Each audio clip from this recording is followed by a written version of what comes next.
What happens to a student who, from the very beginning of their studies, is not given the note in its threefold unity? The first scenario is that the student grows up to be a listener, a musician who prefers to play mostly by ear and either cannot read sheet music or reads it poorly. And the second scenario is that the student becomes a reader, meaning a musician who cannot play a single note without the sheet music. They will keep their eyes glued only to the sheet music. But in most cases, beginners quit their studies right at the start, and they become the parents who later take their children to sports, dance, anywhere but music. Also, some of these beginners grow up to be the ones who actively vote to cut the budget for music classes in schools. How does the note-sound connection happen in the Heiner method? It's simple. Here, an old, proven approach from the alphabet was used. In order for a student to instantly connect a symbol, a letter in the alphabet, with a sound, a picture is used. In the Heiner method, the picture is also the link between the note and the key, the sound. But while all the letters in the alphabet are different, the phenomenon of the musical language is that there are only 7 notes. On the keyboard, they repeat and are grouped by octaves, while on the staff, all the notes look the same and only differ by their position on or between the lines. Let's figure out what a musical staff is. By definition, a musical staff is a set of parallel horizontal lines, called staff lines, on which and between which notes are written. Look, even in the definition there's already a split. Nothing is said about the fact that notes are actually sounds. Traditionally, we are taught to memorize the individual characteristics of each note separately. Well, you might come across study guides where people memorize in verse which line A sits on, which line G sits on, and so on, and the individual features of the keys, suggesting you orient yourself by the black keys. For example, C is in front of the 2 black keys, F is in front of the 3 black keys. And then you're supposed to connect one with the other, at least 23 objects, relying on their so-called identifying signs. In the Helen Heiner method, the staff is seen as a system. If we turn the staff with the clefs facing up, we see a system like the x-axis in mathematics, where all the lines and spaces are arranged symmetrically around middle C of the first octave. To read music, a beginner needs to master one trick, to make their eyes understand that the thin lines and the thick spaces are equally valid tracks for notes. That's why, precisely for this reason, Helen Heiner temporarily adapts the staff for the beginner's eyes, making the lines and the spaces between them the same. And then we get a system where the keys are an extension of the lines and spaces of the staff, where notes and keys are visually connected more clearly than by the individual features of the notes and keys. We get a system in which each note represents a key. The vertical staff is, essentially, a map by which even a 2-year-old child can instantly find the right key.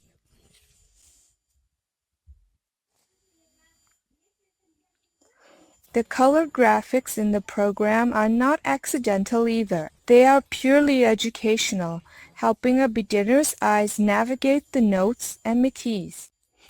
To make sure beginners don't get confused about which hand to play with, right or left, Heiner highlights the lines of the treble and bass clefs in contrasting colors.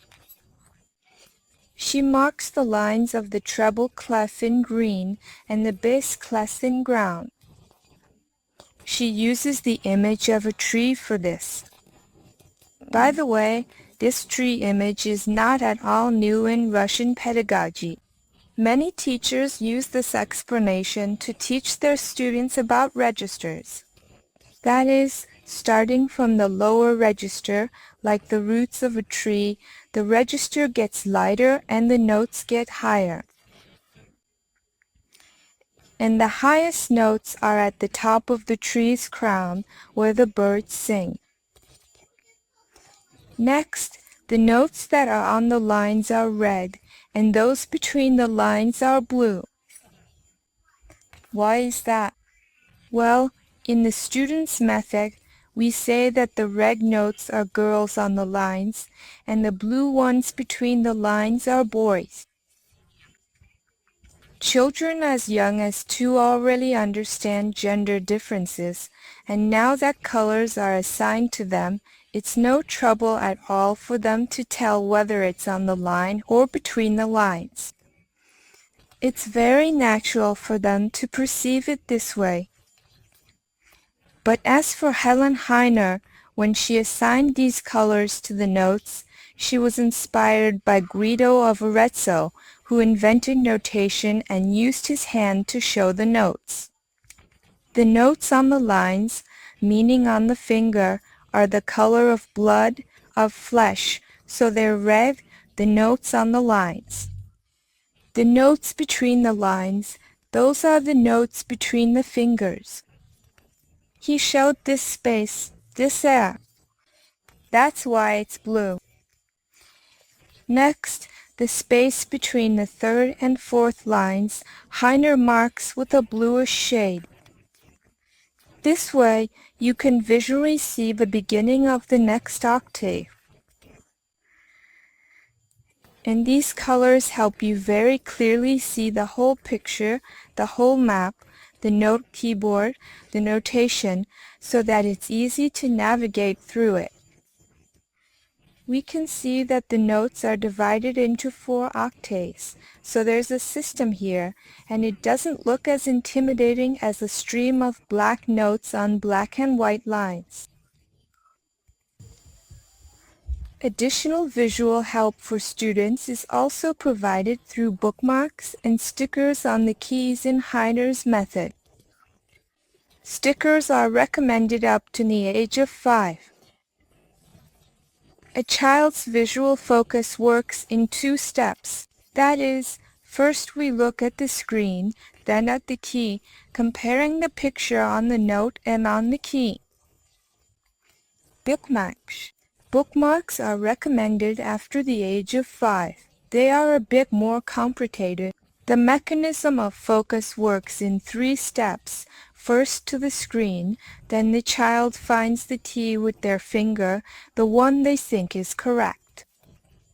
And the 3rd step is that they check with the bookmark, verifying if the key pressed is correct. The transition from stickers to bookmarks is made at the teacher's discretion. How ready the child is, based on their abilities, on the abilities of that particular child, is something the teacher decides. When it's time to move on, to make the process more challenging. Note durations. How we are used to teaching note durations.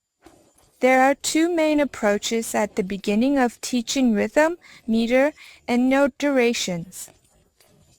The first approach is theoretical. This is when we tell the child what kinds of note durations exist, how they relate to each other proportionally, and how to count them. And the student has to remember what each note duration looks like and how to count it. And the second approach is practical. This is when we ask the student to repeat a certain rhythmic pattern using that same mechanical muscle memory to clap out the rhythm or play it by ear on a percussion instrument or even on a single piano key. You've probably all heard of the work by Boris Asafiev called Musical Form as Process.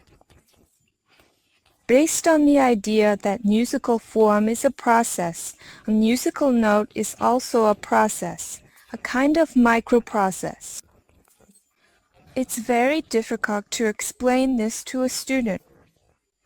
As a rule, the teacher in class tries to control the process of pressing the key, how long it lasts, where it begins, continues, and ends, singing along with the student, clapping out the rhythm, playing in sync with them, guiding them with all sorts of props. This is a rather ineffective and thankless task.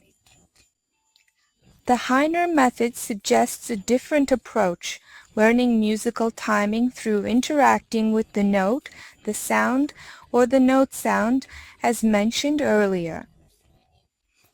Every note sound in any musical piece has a beginning, a development, and an ending. In the soft Mozart program, a child can see this visually. The beginning is like a flower bud that starts to open. The development of the sound is a half-open flower, and the completion of the sound is a fully open flower when a butterfly appears on it. The appearance of the butterfly lets the student know that it's time to release the key, that the sound has finished its development. So, the ability to control note durations in real time while simultaneously working with the sound, the key, and the note itself became a tremendous breakthrough in music education. And this became possible only thanks to computer technology. In the photo on the left, the student has finished playing two keys and sees the end of the note sound as two butterflies on the computer screen. We tell our students to let the butterflies go to release the key. On the right side, this is a duration game, which prepares the student's vision to work with durations in their traditional form.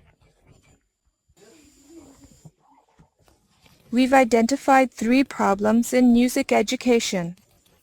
Let's summarize how the Heiner method solved them.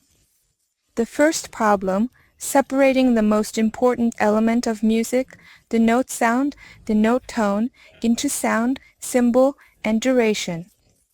In the Heiner method, this is solved through the alphabetic approach. The second problem, the stuff is mistakenly considered a set, whereas it is actually a system that unites sound and symbol. This is addressed in the Heiner method through the visual approach. Next, the third problem. The duration of a note sound is, first and foremost, a process that has a beginning, development, and conclusion. In the Heiner method, this problem is solved using the digital approach.